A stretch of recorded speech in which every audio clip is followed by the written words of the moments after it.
Hello, ladies and gentlemen. My name is Jason Burns, and I'm giving a public lecture. And this public lecture is open for dialogue, discussion, and debate.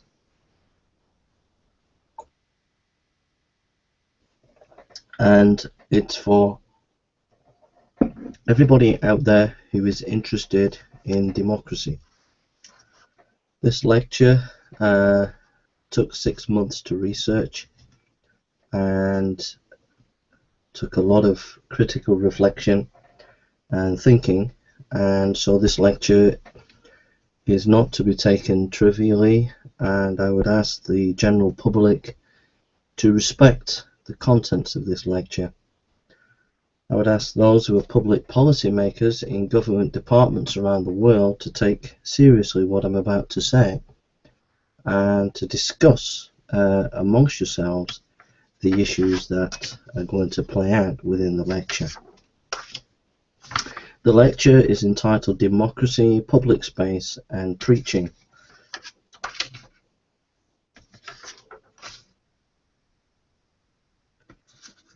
We begin the lecture. The privatization of public space without due consideration to our democratic rights is a national disgrace, a disgrace that America, the European Union and global community share. The failure to provide clear guidance how our democratic rights relate to public-private ownership space reveals a systematic failure of our political leadership both in local government and national government and international affairs. There needs to be urgent corrective where private enterprises take control of public space. The democratic rights of the local people should be returned. A new creative vision needs to be applied to public space when it is returned. That vision should work with private enterprise as it does bring economic benefits to local people. But private enterprise should work alongside democratic rights. Local government has to have a two-way plan. That plan should be to encourage business to partner with public bodies in the area of public space so that city town centres are helped to develop economically, but also to see that's only part of the picture, but to protect democratic rights of that land and to encourage all communities to take ownership of that land in the exercise of their democratic rights. Those rights being free speech, the right to assemble and religious conscience. When public space is returned, there needs to be a return to a classical view of democracy advocated by John Stuart Mill in his book Liberty. The democracy we see operating in the UK, Europe and America is a parody of democracy. It is a shallow democracy, inconsistent with itself, dogmatic, partisan, and will lead downfall of democracy if not urgently challenged. This shallow democracy is one that will this shallow democracy is the one that will police this public space, and it is not fit to do so. We need a more robust and fair interpretation of our democratic documents, and John Stuart Mill can help us. All those who love and believe in democracy must stand together as one and fight all anti-democratic forces to return public space back to the people. It is the greatest battle we have to face since the Second World War. Next, confrontation and humiliation. I regard Middleton Town Council and Middleton Town Centre Management Company, also Middleton Police, as excellent bodies who do good work, but failed in many areas to protect democracy. How I came to these conclusions was over a period of 2 weeks. I have never been interested in politics, only voting once, and I have never been in political agitation. I'm at heart an old-time gospel preacher of the mold of John Wesley and George Whitefield, more interested in saving souls than political activism. But when I was stopped from preaching in my local town centre, Middleton Town Gardens, on the grounds that the public land had been put in contract with private companies, I was shocked. Shocked that the police, the council and the company all failed to inform me of my democratic rights and failed to see the democratic rights of Middleton people have been taken away. I was also shocked about myself that I did not understand my democratic rights. Also, except for the police, as they were impeccable, the company and the council made me feel I was not valued as a Christian and preacher. I felt duly humiliated. Next, ask not what the Human Rights can do for you, but what you can do for the Human Rights Act. The Human Rights Act provides us all with certain freedoms. In Europe, it provides us with the freedom of thought, the freedom of religious conscience, and to express those beliefs, and finally the freedom to assemble. The intellectual, artistic, religious, and political freedoms of the people are assured. The Act is a good basis for democratic society. Yet my local officials fail to see the privatisation of Middleton Town Centre has taken away the peoples of Middleton's freedom. The problem is more compounded as the UK people show apathy towards these rights. Many feel the Human Rights Act is the meddling antics of Europe. Then you have the media who constantly snipe at the rights, reporting stories like the one about the prisoner who wanted his rights to porn magazines. Public bodies are no better, choosing to implement some rights of the Act, but lamentably failing to inform communities about these rights. What's more, they often fail to have ongoing training for their staff in the application and value of the Act. Then the Human Rights Act is constantly abused by people who apply it only selfishly. They fail to see, as Bernard Shaw said, with every right is a responsibility. Finally, you have the politicians. Some pat themselves on the back feeling all is well as we have these rights. They are full of presumption that democracy will always be. They have a collective amnesia as to the reasons why her sister act in Europe of 1948 came into being. That reason was never would Europe fall under tyranny again. Then you have the politicians who get ejaculation when the words Bill of Rights is muted. You have to walk before you can run. If the UK people cannot get excited in a document that treats all people with love and dignity, then they do not deserve a Bill of Rights. Bill of Rights politicians need to stop taking their Viagra of nationalism and get behind defending the Human Rights Act. In fact, all of us in the UK need to see it as a national emergency to defend the Human Rights Act and to apply it for the use of all our citizens and communities. It must be applied fairly. We all need to stop thinking my rights, but think our rights, their rights. The judiciary sees the problem of responsibility, but it needs to help in a national education program and judicial practice which encourage a more community responsible application of human rights. Next, public space and town management companies.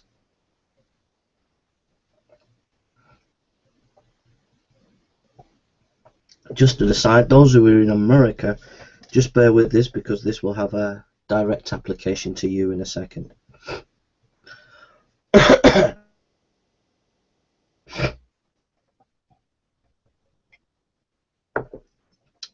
This leads on to the problem of town management companies. First, I would like to say that I do not wish to take away the rights of business. These management companies have brought economic life to our cities and town centres. However, what they give in economic renewal, they take away in democratic rights. The Middleton Town Centre Management Company is a partnership with local councils and companies. They have a strategy to renew Middleton Town Centre. So far, they have done a good job in bringing economic and social benefits to the Middleton people. But the space is no longer the people's. If they want to use the land, they have to pay. If they pay, they have to have insurance liability and are subject to the company's rules. The company have commercialized what they say as key parts of the town centre, just Middleton Town Gardens. Can the Middleton people now exercise the democratic freedoms on that land now? No, they cannot. In Swinton Town Centre, we see how this works. The Salvation Army wanted to play music and give out leaflets in the town centre. The town management company said yes, but put restrictions. They could give out leaflets but not talk to people. Is this really a democratic society that would put such restrictions and violate our democratic rights? Then the Salvation Army were told they were limited as to when they could have access to the town centre. But what if it was a poet or a political activist or a gay rights activist or a Muslim group? All the community should have the right to use the public space for artistic, religious and political reasons, so long as they respect the rights of others. What's more, these town centre management companies in their strategies have absolutely nothing in their plans to help facilitate local democracy. If you go to the national website of the advisory body to the companies, All-Party Town Centre Management Group, you cannot access their documents which they send to the town management companies unless you are a member. Is this really the democracy we want? On top of this, our Prime Minister sits on this board that is giving the strategic vision for these town management companies. Their website has much vision on the economic side of town centres. It has no vision whatsoever for local democracy and how public space can be used to encourage and protect the democratic rights of the local people. Except that is the management companies are warned not to tamper with Christmas lights as the people like them and they tamper with them at their peril. These companies are mushrooming around the UK and Europe. In America they are causing lots of problems for the local people in the issue of free speech. In America there are often court battles, but the ordinary people lose to the big companies. This is also a global problem too. The Robin Hood Act and the Public Space Act. Public space, especially prime public space in town, city and city centres, is too precious to hand over complete control to business. We need a law called, I suggest, the Robin Hood Act. It will give clear guidelines to town management company partnership as to exactly the powers they have on public land and ensure the democratic freedoms of the people. It will call for clarity, correction, creativity and classical democracy in all public bodies. Public bodies will be required to clearly inform the people when they go into these company deals how this affects the local people's democratic rights, and how they as a public body will ensure the people's democratic rights. Next, the law will call for all public bodies to take full control of any land they have sold or contracted to companies. They will do this on behalf of the local so that the people can enjoy and practice their democratic freedoms.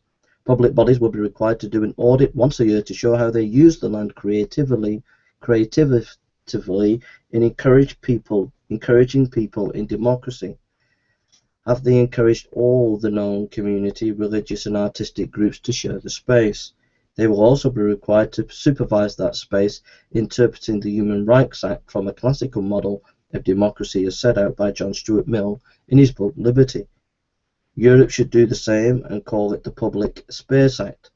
This should be done, however, with the utmost respect for local businesses and due consideration for the rights of companies. I understand the situation is different in America, but some of these policies need to be implemented in public space concerning democracy and the rights of citizens in America too. Public space and violence. The government has inherited a 4-point plan to deal with terrorism in our lands.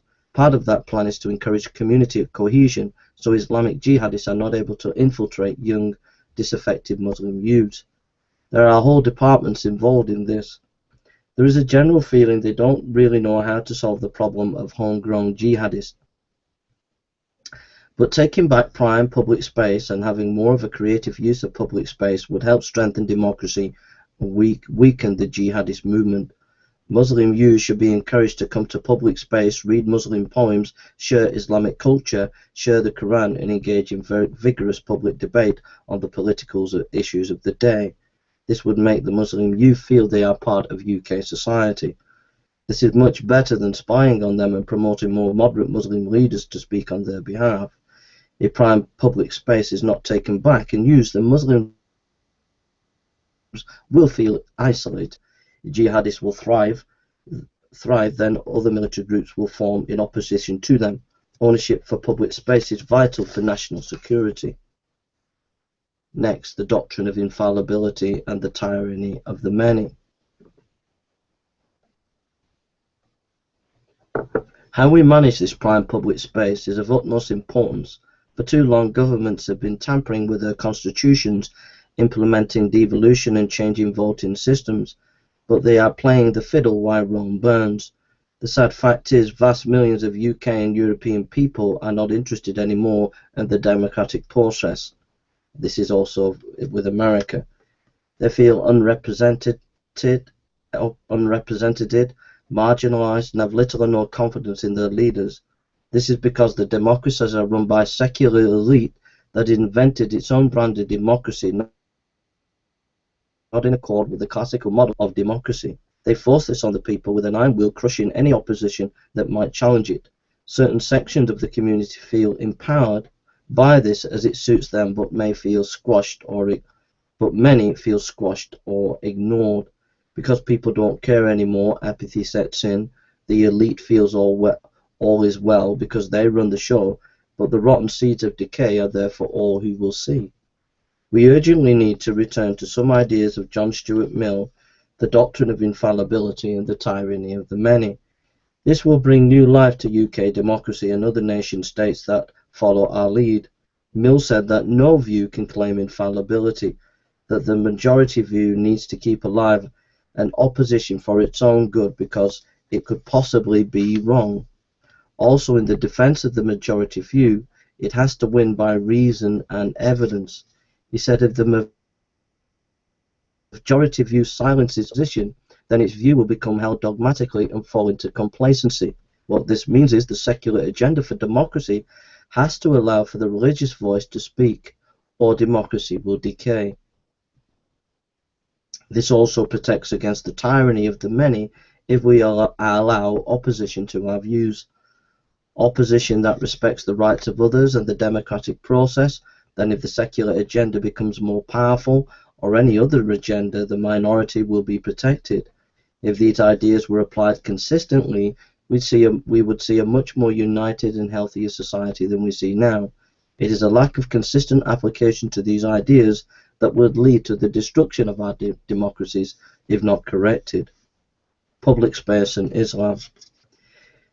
If we take these simple ideas and apply them to Islam, then we have some interesting results. Muslims should have full freedom as part of our democratic states.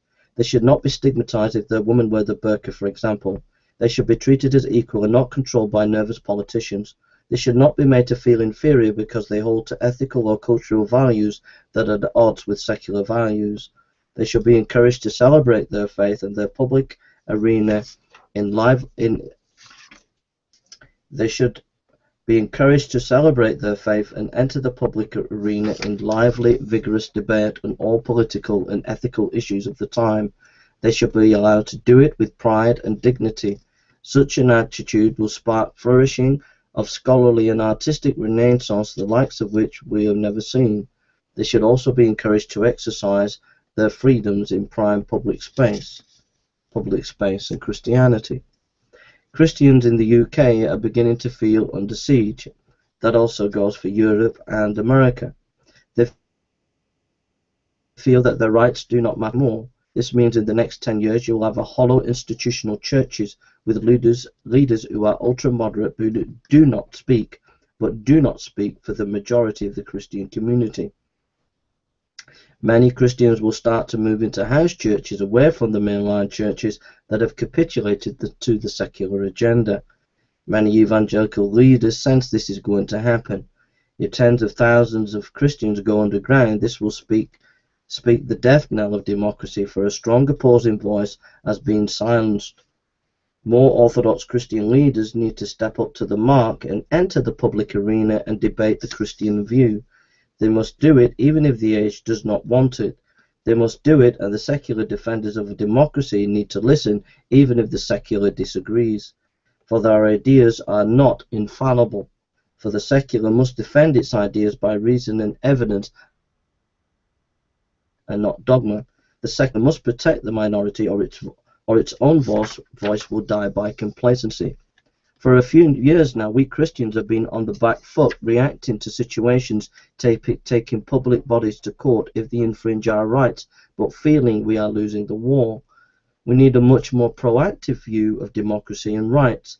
We must enter the public arena and fight for a better understanding of democracy than the one that has been fed us, an understanding that truly defends the rights of all.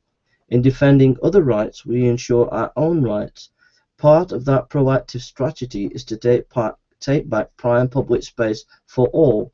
Some may feel as Christians I have sold out to secularism. No, I hold to all-time Bible-believing Christianity. True democracy can be summed up in this: do unto others as you would have done to you. We also have a theological framework which our understanding of democracy is built on: public space and preaching.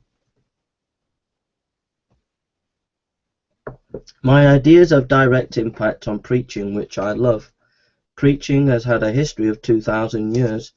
Preaching is at the very heart of Christianity. For a secular society to outlaw preaching, it would destroy a long history and be a powerful signal to the Christian community that they are not wanted. Street preachers represent that history and the whole Christian faith. They are seen in our land often by most as an irritant. Most would just wish they would go away. But as long as they show due respect for the people around them, they should be allowed to preach. Street preaching has been a means of powerful social upheaval for good. Characters do not fit the mold have come on the stage and upset the whole political and cultural realm. It happened in the time of John Wesley. Thousands of street preachers sprang up, and it led to a wonderful change in the moral tone of the nation. These street preachers, few they may be, but they are vital for a healthy democracy. People will have to debate with them. This will make them reason and give evidence. It will make them think. If the street preachers cannot give reason and evidence back, then public will move on and feel that they have just heard unadulterated dogma and not bother again. If the preachers give good reasons for their beliefs, it will have helped the secular opponents to at least understand why they believe their secular values. When Middleton Town Centre and other public spaces are taken back for the people, I hope people would begin to appreciate street preaching more as a vital component in a democratic society. You never know, but the nation might need street preachers once again in the future. Next, Frere journalism and the tradition. In order for public space to be taken back for all people, including Muslim and Christian and other groups that may feel alienated from the public process, in order to protect street preaching, we need a media that can handle the job. The reason why I've read stacks of essays and read John Stuart Mill these last few days and clarified my views is because a journalist made me feel I was a valued member of the democratic process.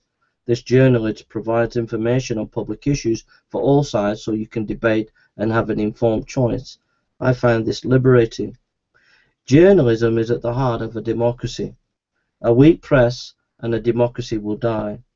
Journalism is in crisis for various economic and social reasons. Maybe one role it can play is to empower, to facilitate the powerless, to help them tell their stories, to provide.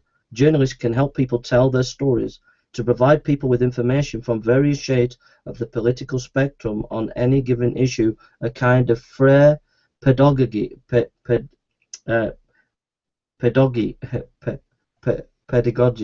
can't pronounce it, Frere teaching of journalism. Combined with this, there needs to be a return to the grand tradition of objective reporting. Journalists need to really start believing in democracy again and not be so cynical. Renewal and national resistance will start with them. They need to stick together from all sides of the political spectrum and cry out for a new democracy based on more classical model. They need to fight with all their might. In parenthesis, we've seen how much of the major journalists recently are just been pushed around by those who run the political and economic agenda. Just an aside, the grand tradition must return and bring back some sense and proportion to the nonsense that is going around in the name of democracy, but is really a fool's gold. Public space in the Middle East. We must always remember that others are watching us. One Muslim scholar, Tariq Ramadan, has noted how the Western leaders have supported Middle East dictators, and yet they preach to these same Middle Eastern countries about the virtues of democracy. If we have lost credibility on the international stage with our double standards about the application of democracy, let us hope we can show some consistency with our own borders. New democratic states that look to Western countries as models will not be impressed if its own people cannot even use its own town centres for their democratic rights. Enemies of democracy will exploit these glaring inconsistencies, putting in jeopardy the fragile democracies that might emerge. How can it be inspiring for these Muslim countries to be democratic when the UK, Europe and American people cannot stand outside their own parliament to protest? Incarnational politics and the end of the Tinseltown Westminster. Our elected representatives have a credibility gap with the UK people. There is an unreality in Westminster and at Washington for that matter. It is in its own, they are in their own little dream world playing their own little games. They fool themselves into thinking they are doing democracy. Is 24-hour media spin and getting back handers from big business really democracy? Is that what it really all about? Politicians need to come out of their ivory towers and go people. MPs should spend a month working in a hospital with a mop in hand and clean the hospital floor. They should see this as a lifestyle. The same should be done with the senators at Washington. They should take some time out each year and do these jobs with the people they represent. One MP could spend a month working in the fire brigade. Another senator could spend a month working in the police as a police officer on the beat. This is much better than an MP sat in a surgery waiting for thought to come to them, or a senator sat at Washington drinking a little bit of coffee and not doing anything. This is better than coming out to the public when you want to be elected or for a photo shoot for your party magazine. This would restore confidence in our leaders like nothing before. It would bring renewal to democracy. It would mean that public spaces would be more likely protected because the MP and senators love the people and the people love their political leaders. This is what I would call incarnational politics. Just as Jesus Christ came down to be amongst the people, so our politicians need to do the same. Public space and secret societies. If public spaces are to be protected for the democratic rights of all, then secret societies need to be rooted out of the democratic process. No public official should be allowed to take office unless they inform Parliament or Washington of their membership of such secret societies. No contracts by local government should be signed unless all board members of the said company declare openly they are involved in these societies. Parliament and Washington and the public should have access to who are the members of these societies and the nature of their activities. This must start with the Masons, then move on to any similar societies. This too will keep safe our public spaces and bring a healthy breeze into political life. I'm not into conspiracy theories, but ordinary people know these things go on, and the implications that has for civic life is drastic.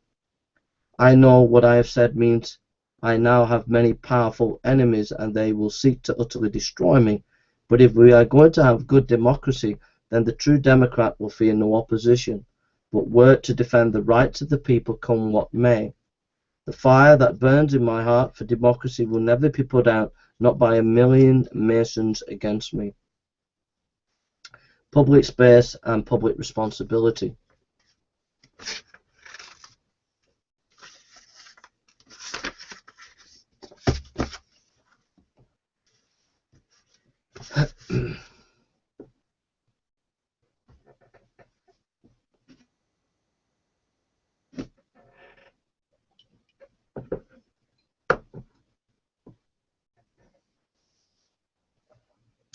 It should become second nature to everyone in our land that those who enjoy the freedoms of a democratic society must help in its protection. Every citizen needs to think of not only their own freedoms and pleasures, but think how their actions impact others. With these thoughts in mind, compulsory voting needs to be brought in so everyone has to vote who is able. This will make the apathetic see they have a responsibility to others. If a person does not vote, they should lose their benefits or tax breaks. Why should they enjoy the freedoms of the democratic society if they do not contribute in safeguarding democracy? If this compulsory voting is brought in, it would revolutionize our democracy, as the educated elite will really have to listen, be confronted with the new demands of the people. Collective responsibility needs to be seen in how we use public space. Those who get drunk at the weekend in their thousands are wasting valuable police and medical resources that could be used for the good of the community. I'm not saying these people should not enjoy themselves, but letting tens of thousands of young people stagger out of nightclubs, many causing a nuisance, is not fair to the rest of society who picks up the bill. Next, the far right, jihadist, anarchist and terrorist. Those groups who are interested in violence or the suppression of others by victimization must not be given any freedoms to express their ideas in public space. The burning of poppies or giving out jihadist materials should be banned. Is it right that law-abiding Christian preachers can't preach in their own town centres, yet jihadists can stand in the streets of London spewing out hate to our armed forces and threatening the overthrow of our nation? You only have freedom if you take responsibility. That is what we say to the jihadists. The same goes for the far-right activist and the anarchist. It is also to be remembered, if we have ex-terrorists in government, we have democracy with a gun put to our heads. They are happy at present as they suck the milk from the breast of government money, but when the milk runs out, these terrorists will stamp their feet and turn back to their guns. We must proceed with due diligence at all times. That's just a little dig at the IRA. Next, the vulnerable of our society. Collective responsibility means we want to protect the elderly and the mentally ill and any of the people who are vulnerable. This means we want them to feel equal partners. We need to put on more events for them in our town centres. We want to see more elderly getting out and enjoying their town centres. We want to see more mentally ill taken out on trips into the town centres, not shut away as if they are outcasts who nobody wants. We want this for the vulnerable groups. A word to corporate business and the judiciary. Big business needs to realise they are agents of democracy. They should take more of the financial deficit in our country. They cannot expect to have profits and then push all the financial problems onto the public. The public can't take the strain. Cracks will appear. You need to stop trying to dominate public space, but empower it for the democratic, economic and social good of all. The judiciary also needs to take responsibility. It should stay vigilant and make sure it preserves the right balance between democratic freedoms and the rights of companies. It also should discourage the me litigation suits and promote more us approach to the law. It should simplify its procedures, give stiff penalties to criminals who are clearly intended to go on a life of crime. When a person has burgled a house, it should be seen as an emotional rape, and the burglar should get a prison sentence. Such an attitude would sweep away juvenile crime and make the public feel safe once again in our town centres. Also, if I take Middleton Town Council or the UK government to court, I want to know I can trust the legal system and not feel those who have more power than me can wiggle out of the situation by legal loopholes. Public service, be proud in what you do. The police, nurses, teachers, fire brigade and the army, an army of public servants feel undervalued and under siege. There is a culture of silence.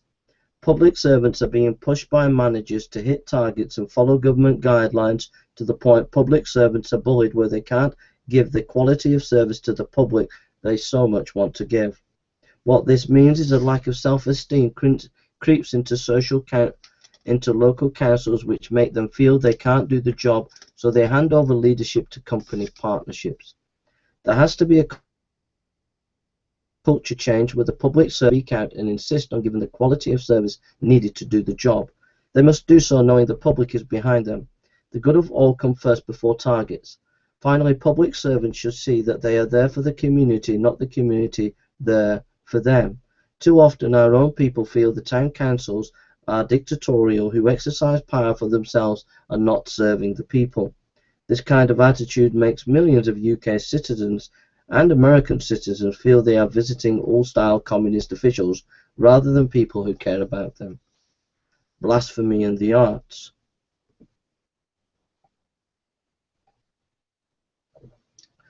Religion and the arts needs to take a more collective responsibility for the good of democracy.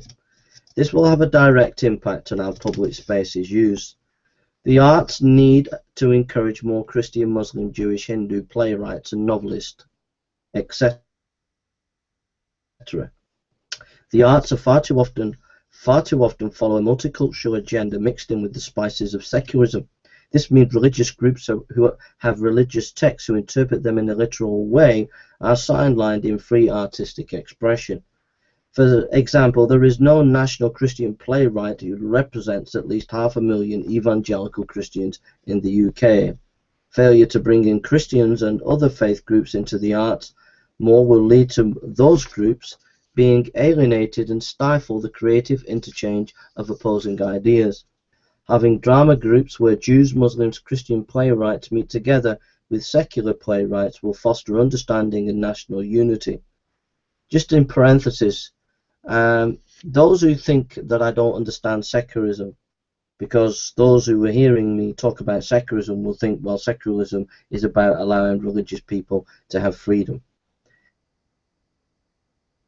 But as Jürgen Habermas has noted, secularism has been dogmatic in trying to control religious fundamentalism, i.e. Christian fundamentalism in the West. And it's simply not true to say that secularism has no agenda. Secularism has an agenda, and has an agenda to silence any voice that challenges it. And the Christian worldview in the West has definitely been silenced by the secular bigots of today. That's a parenthesis. So, having drama groups where Jews, Muslims and Christian playwrights meet with secular playwrights will foster understanding and national unity. The arts need to think twice when it tackles religious topics, making sure it is sensitive to the religion it challenges. Creative freedom comes with responsibility to others. If the arts tackle a subject that sends a religious community in convulsions, it will send a strong message to the religious community they do not belong in the democratic process. On the other side, religious communities need to be careful how they react if their views of what a playwright or writer has said is blasphemous. They should try to assess if the artist is sincere in their challenge and be duly sensitive to their beliefs. If they feel their cherished belief is being desecrated, then they should not react violently. They should recourse to the law. Then if they do not get satisfaction, they should engage in passive civil disobedience. They should go on a march, go on a hunger strike, or sit outside Parliament and refuse to move unless the piece of art is removed from the public domain. This will promote peace and understanding in our town centres. Next, the dying art of debate. The art of true debate is dying in our culture, which has a direct impact on public space and democracy. John Stuart Mill talks about listening to your opponent and getting all the threatening, sorry, I think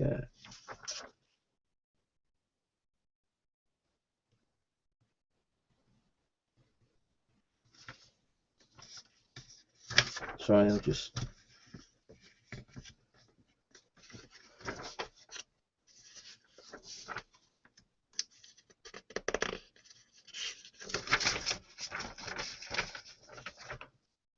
we will get there. Sorry about this.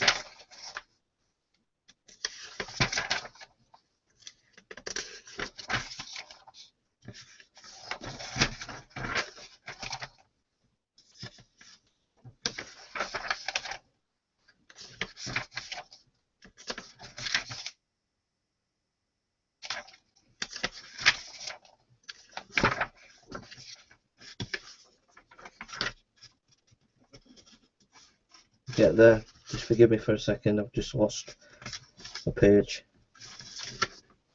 I think I've said most of what I wanted to say.